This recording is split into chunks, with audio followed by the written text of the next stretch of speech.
Hey, gorgeous. Welcome to season 2 of the Hormone P.U.Z.Z.L.E Podcast. I'm your host, Coach Kayla Smith, CEO of the Hormone P.U.Z.L.E Society, a women's health hub for fertility, hormones, and the business of coaching, creator of the Hormone P.U.Z.L.E method, an infertility warrior, 2-time boy mom, and women's health expert. This podcast is for women struggling with infertility, painful periods, terrible PMS, or really just any symptom of hormone imbalance that they are ready to eliminate for good. Tune in weekly as we interview amazing experts in the fields of women's health, breaking down those hormone walls, nerding out on nutrition, and having way too much fun. Whether you're beginning your journey or you've been struggling for years, we're going to finally help you put those pieces of your hormone puzzle back together so that you can get pregnant and eliminate those pesky symptoms for good. Are you ready? This season is packed with even more expert guests sharing groundbreaking knowledge, giving you that jolt of energy that you so desperately need, sending you lots of virtual hugs, and inspiring you to take your fertility into your own hands and make that baby. Thank you so much for tuning in. Now let's get started on your road to transformation. On today's show, we have Wendy Litner, a lawyer turned writer and creator of the CBS original digital series, How to Buy a Baby, a comedy based on her own hilarious inability to conceive. Season 1 was nominated for an International Emmy Award and garnered nominations at other festivals, including Hollyweb UK, Webfest, Seoul Webfest, Copenhagen Webfest, and Tio Webfest, where it won Best Editing. The series also won Best Writing at the International Academy of Web Television Awards and Best Comedy Series and Best Directing at the Indie Series Award. At home in Canada, Season 1 won Best Web Program or Series at the Canadian Screen Awards, and Wendy won Best Writing in a Web Program or Series for Season 2. Wendy has further worked on a number of other shows, including Children Run Everything, Pretty Hard Cases, and served as an executive producer on Run the Burbs. Wendy's essays have appeared in the Global and Mail, the Huffington Post, Exojane, Today's Parent, She Writes, and McSweeney's, among others. Wendy has also written for a number of shows and digital series, including seasons 1 to 3 of Burvington, Children Run Everything, and Lady Dix. Wendy is a graduate of the Osgoode Hall Law School and the Richard Ivey School of Business, though she is happy to not be practicing law or business. On today's show, we are going to dive into adoption. What happens when you hit the end of the road on your fertility journey but aren't ready to give up your dream of motherhood? Adoption can be a beautiful blessing for you and the child you are saving, and still getting you to that final goal of being a mom and parent. Now let's welcome Wendy to our show. Hey, Wendy, welcome to the show. Hi there. I'm so happy to be here. Yes, me too. I'm really excited about our topic. So let's dive into that. Tell us a little bit more about you and, how you started working in women's health, and then we'll get into your inspiration around to buy a baby. Yes, for sure. So I'm a lawyer turned writer. And as my first project, I happened to have been going through infertility at the time. And so I started writing about sort of my own difficulties being able to conceive. They started as personal essays. And then I just love the idea of being able to fictionalize that and sort of write it as a character. It gave me just enough distance, but being able to sort of infuse my own experience into it. And it helps so much with the isolation. And so I wrote this series, How to Buy a Baby, and luckily was able to sort of like pick up a community online. And so I've been able to connect with just incredible people like yourself all around the world who are invested in women's health and women's reproductive health. And it's been such a gift to be able to be part of this community and to help shine a light on what I think is such an important topic. For sure. For sure. I love that. So tell us a little more about To Buy a Baby. What was your inspiration behind that and kind of what is it about? Yeah, so there's 2 seasons of How to Buy a Baby. The first season, which was nominated for an international Emmy, which was super exciting. Yes, was about a couple going through a round of IVF. While I was writing it, I myself was going through. I just had another negative IVF result. And it was really important to me while I was writing it that I didn't know yet if I was going to be a mother. I feel like a lot of infertility stories are written from people on the other side, where they've sort of like, they've had a positive result and now they're able to speak about what it took to be able to become a mother and for IVF to be successful. And that was sort of my experience in the infertility world, is that I felt like there was so much sort of like raw around, like, if you can just get through IVF, if you can just do it, you're going to end up with a baby. And so it was important to me to write something from a place of not knowing if I would get to have a baby, if I would get to experience pregnancy, if I would get to be a mother at all. So that was really important to me. And then by the time season 1 was finished, my husband and I had decided to pursue adoption, and we had actually adopted 2 little boys. So the second season is more so about the adoption process, which I felt was a real mystery to me until I had really jumped into that world and what that process is like and what that looks like, and how you sort of move on from IVF to this whole other world. So I wanted to explore that and sort of shed a light on what that process looks like too for couples. I love that. And so many of our listeners, they're in one area of fertility or another. They're going through IVF cycles, they're going through natural. And I get this question a lot. So I'm so glad we're discussing it today. But when is it time to finally say, okay, now I'm going to pursue adoption?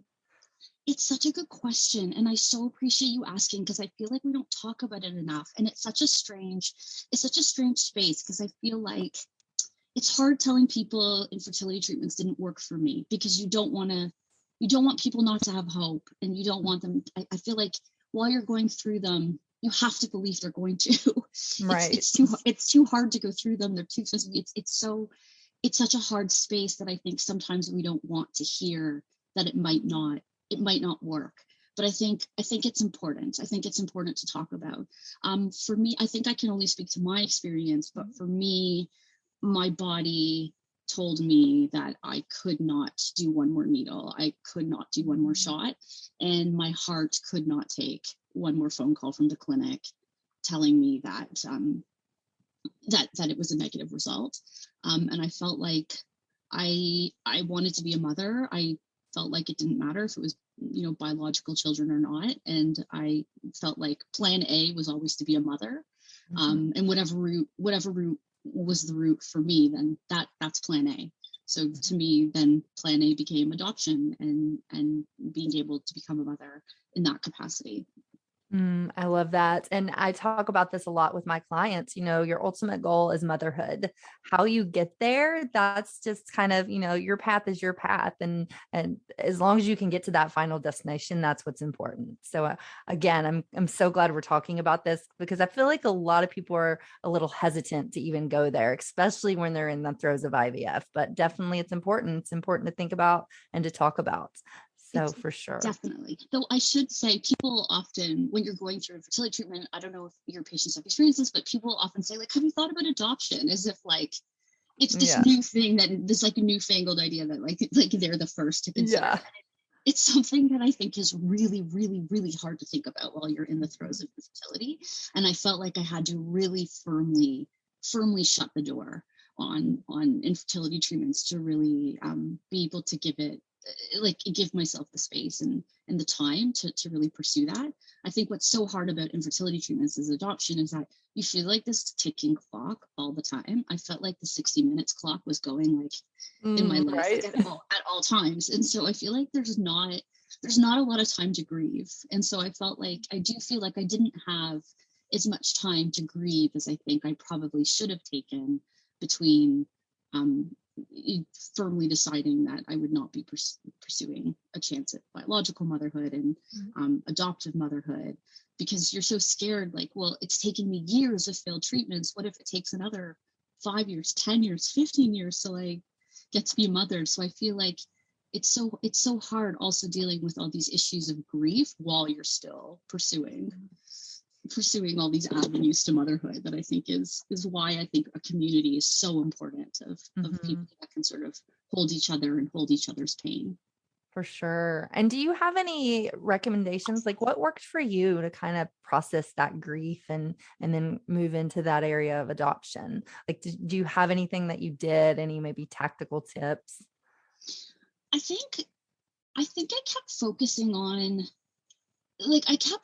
on this like picture of myself as a mother, and I kept imagining that, and I kept focusing on that. And so that sort of like, I didn't feel as much grief while I was pursuing adoption. I didn't feel quite as much grief around, not getting to experience pregnancy and things like that. Like the idea of, for some reason, like having an active plan or having steps to do, I think really helps in a way. So like knowing what your next step is, knowing what the plan is. I think it's those quiet moments where it's like, an adoption has a lot of steps. So I felt like that's kind of helpful for the grief process. But like once you've done the home inspection and you've made an adoption profile and you've done adoptive parent training and you've gotten the reference letters, there's this time of just waiting.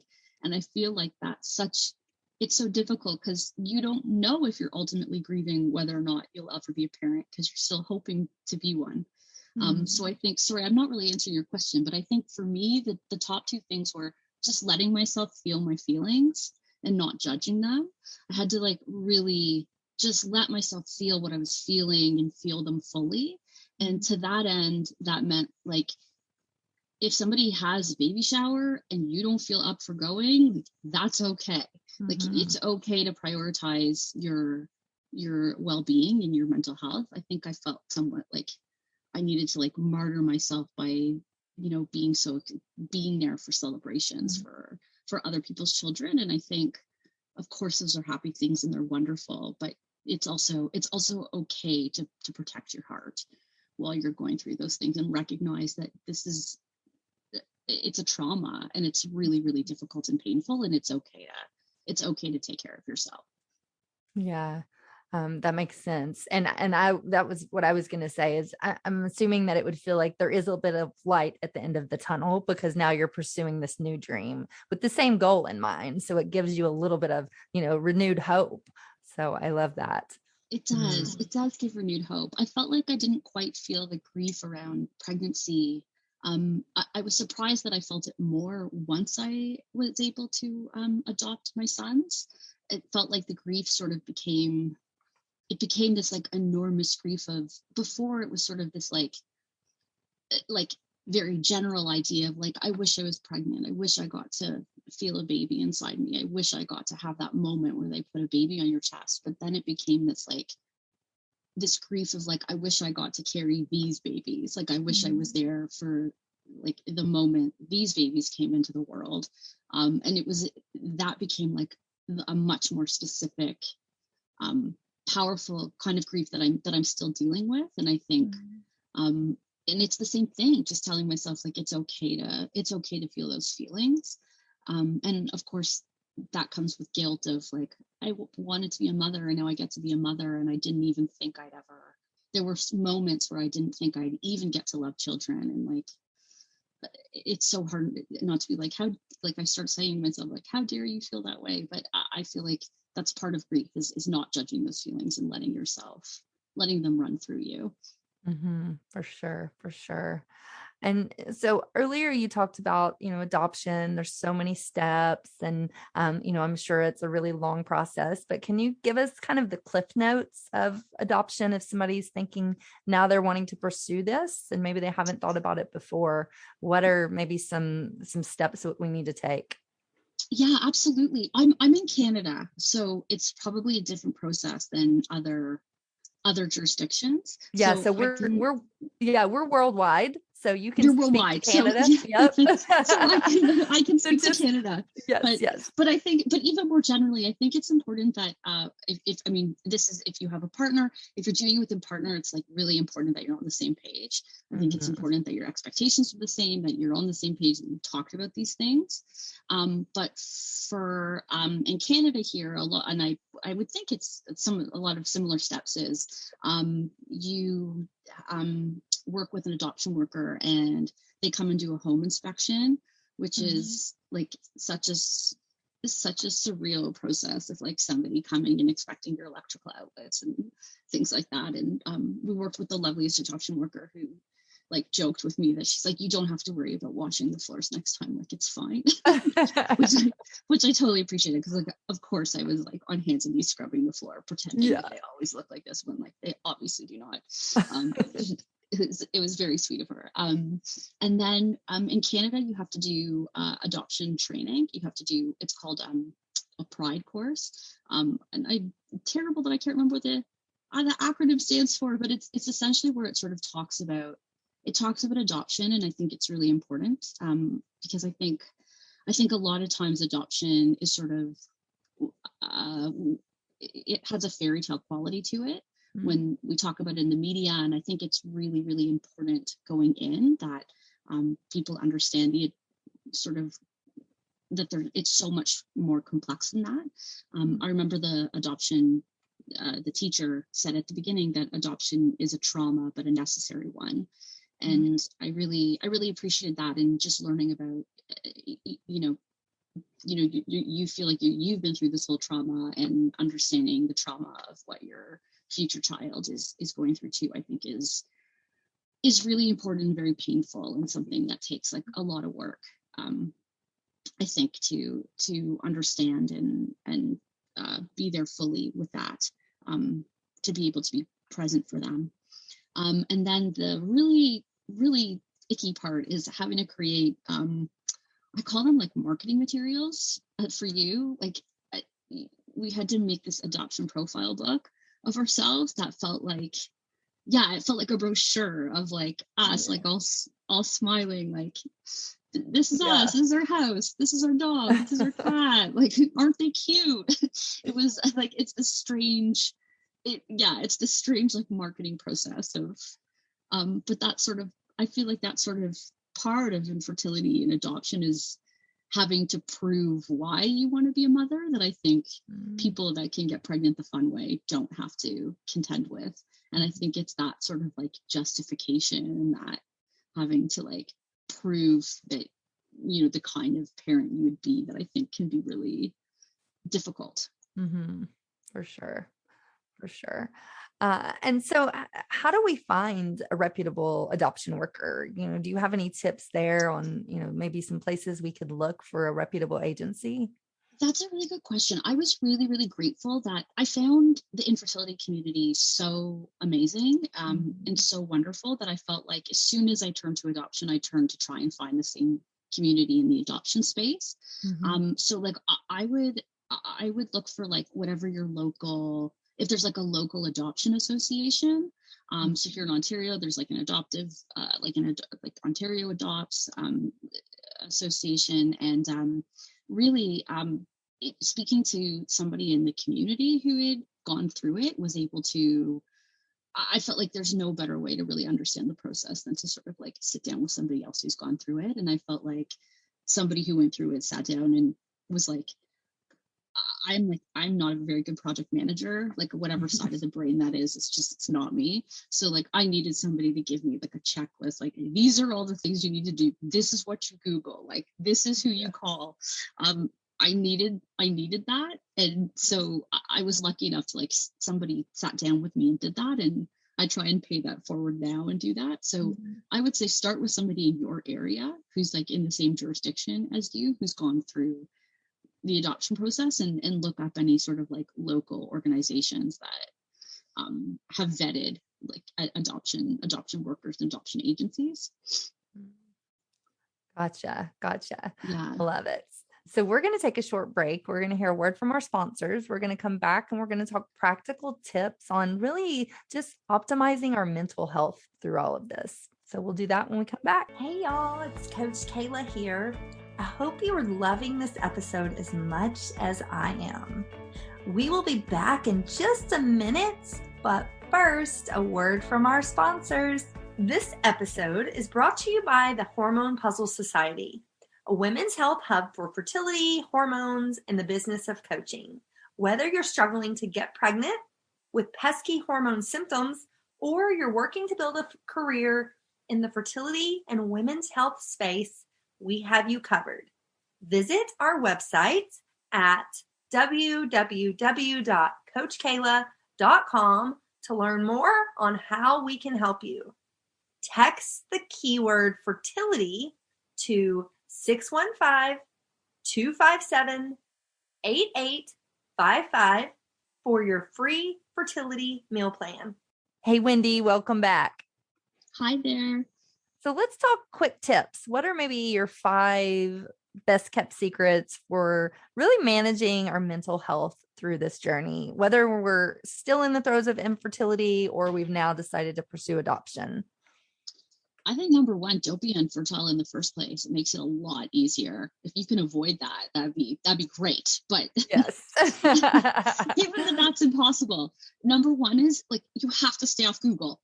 You have to. It's so hard. I feel like I know it's impossible, but I feel like kind of I can't tell you how many times I Googled like early pregnancy symptoms, early pregnancy symptoms, the very earliest pregnancy symptoms, and like would read the same information over and over and over again, like average wait time for adoption horror stories, adoption success. Like I feel like every possible search term. So I feel like that's my number one mental health tip is don't do that. Don't go on Facebook or Instagram on Halloween or the first day of school or the last day of school, and like known triggers that I feel like are going to be upsetting to you. And then I found it really helpful for my mental health to like find something completely not related to infertility and adoption to do. I felt like it's so consuming. It consumed every aspect of my life, from like, is this cup of coffee in the morning okay, to like, is this sleep position okay? So I felt like from the second I woke up to the second I went to sleep, I was living and breathing. Like, am I doing everything possible to have a baby or to become a mother? And so I felt like finding like not necessarily a hobby, but like just something you can focus your attention on that isn't necessarily related to it. So like I ended up signing my dog up for agility classes. Oh, wow. He was not very agile, but like it was just something so out of the world of infertility. And it like forced me Saturday mornings to get out of the house and take him to like run up and down hills and do all these like weave poles. And I'm not a competitive person, and I got very competitive about it, about my little cockapoo, like doing it. So I feel like if there's something you can focus your attention on, I think is really, really helpful. And something that's active, because I'm an avid reader, and I felt like I couldn't even read while I was going through infertility. Like all the things that I used to like to do, I couldn't find joy in. Like reading, I write for television and I love watching TV, but like how can you watch TV when you never know if it's very hard to avoid babies and families and pregnancies and things. So like even TV became difficult. So I feel like it's finding like anything that can bring you joy. I think is really important. And then also finding a community of people that understand, I think is like also such a great mental health strategy. I feel like nobody understands infertility unless they've been through it. And I don't think people fully understand adoption unless they've been through it. And I think finding that community of people that know exactly what you mean. I think it really, really helps.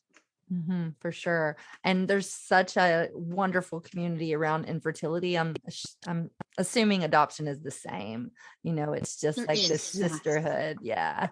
I love there that. really is. It's Yeah. wonderful. I love that. So how do we pull our partners in? How can we really ask them to support us through all this? That's such a good question. And you know what? It's one I ask myself all the time, because I felt like because I was the patient, I got the bulk of support, like probably from outside our relationship and inside our relationship. I felt like the support really flowed to me, and we were dealing with male factor infertility as well. And I feel like, I don't know that like, how do we hold our partner's pain? Like, how do we be there for our partners? And I think it's especially difficult as the patient to do it. And I felt, so even going through adoption, it still felt like it was more my grief that I was the one that was supposed to have had a pregnancy. So it still felt like I was losing out more than he was, which may or may not be true, but there was a little part of me that felt that way. And I felt like it was just like having check-ins with him, and asking our partners, like just asking them, like, how can I support you? What do you need? Like, it's knowing that they can talk to us about it.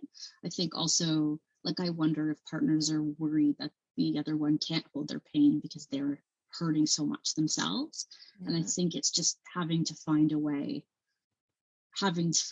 the deepest strength to be able to hold each other's pain, and to be able to check in with each other and be honest if you feel like you can't, and try and provide as much support as you can.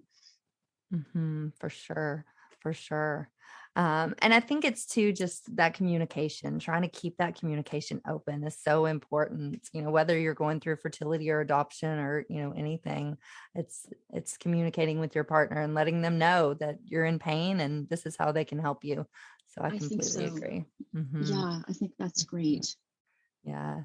So how do we start to experience joy through all this? Do you have any, how did you experience joy through this process? I think it's okay if you don't. I think it's okay if you don't experience joy throughout the process. I would say the only joy that I found was like a strengthening of my marriage. I felt like we really were able to turn towards each other. And I felt maybe not joy, but a sense of pride in being able to, like, and a sense of commitment, and being able to, like, turn towards each other and try and be there for each other. So I think that was part of it. And also, I made a comedy about infertility. I think, like, I found joy in finding the humor in it. Like, there are parts that I found deeply funny, like having to bend over so my husband can, like, give me an injection in my butt. Like, that's funny. I feel like having to do sperm sample is funny.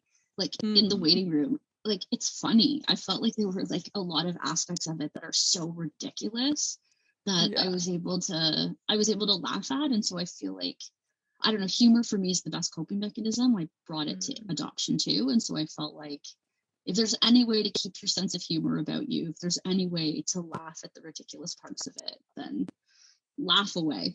I love that. Oh, it's the best medicine. I was about to say, there's no better medicine than laughter. I made that up. That's my quote. Laughter's the best medicine. I love it. I love it. So do you have a piece of advice for somebody who's thinking about going down the road of adoption? I would just say, just be as open-hearted as possible, and realize that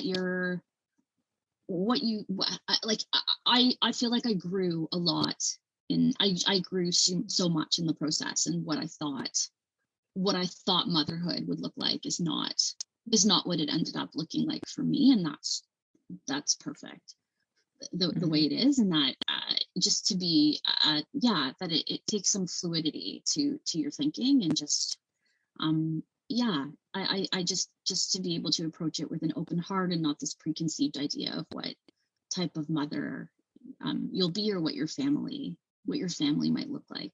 And that it'll still be perfect in its own beautiful way. I love that. So where can we find you? Where can we watch To Buy a Baby? How to Buy a Baby is on, it's only available in Canada right now. If you're in Sweden, there's a half-hour version in Sweden called All But Us that you can watch with Alba August. But right now you can find us on YouTube. We've got some videos about couples talking about their experience with infertility and various aspects of it. And you can also join our community on Instagram at How to Buy a Baby, and on Twitter and Facebook and all the other mediums.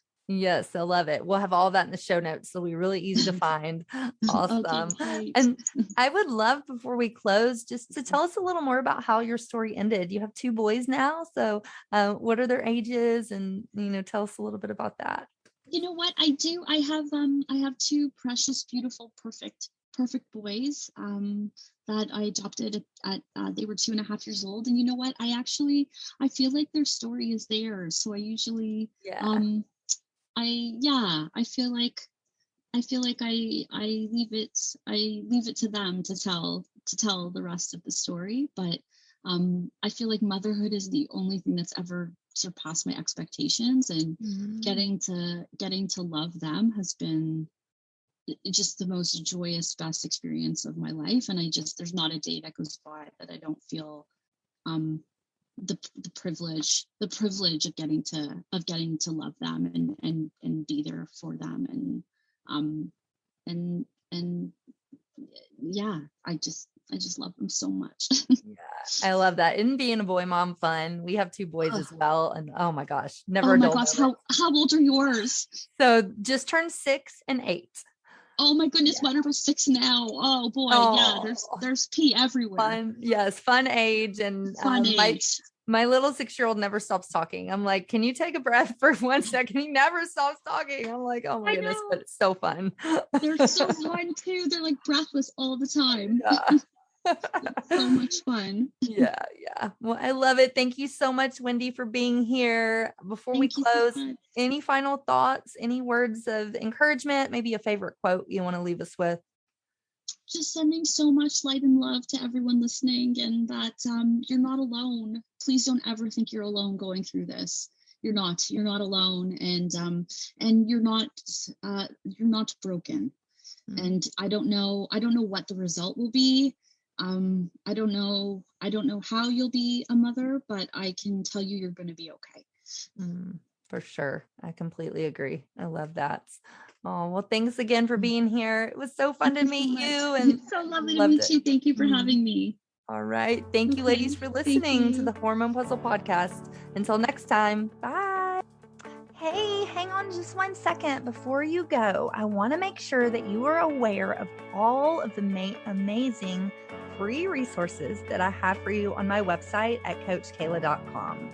From a fertility meal plan, a cycle syncing quick start guide, a holistic healing cookbook, as well as master classes, blog posts by me and some amazing experts in the fields of fertility, hormones, and nutrition. So many wonderful resources that will help you on your journey. And I wish there had been something like this when I was going through my 2 years of infertility, but there just wasn't. And so that's why I decided to create all of this for you. So make sure that you go and check it out and you take advantage of this plethora of support that I have provided for you. And spoiler alert, these were some of the same tricks and the same foods that I used to get myself pregnant, not once, but twice, even after my doctors said that I couldn't. So I know that these things work. So make sure you take advantage of that. And I cannot wait for you to be my next success story. So thanks, love. See you soon. Thanks for tuning in today to the Hormone P.U.Z.Z.L Podcast. Check out the show notes for today's episode at CoachKayla.com.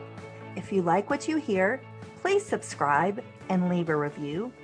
Thanks for hanging out with me, and I'll see you next week.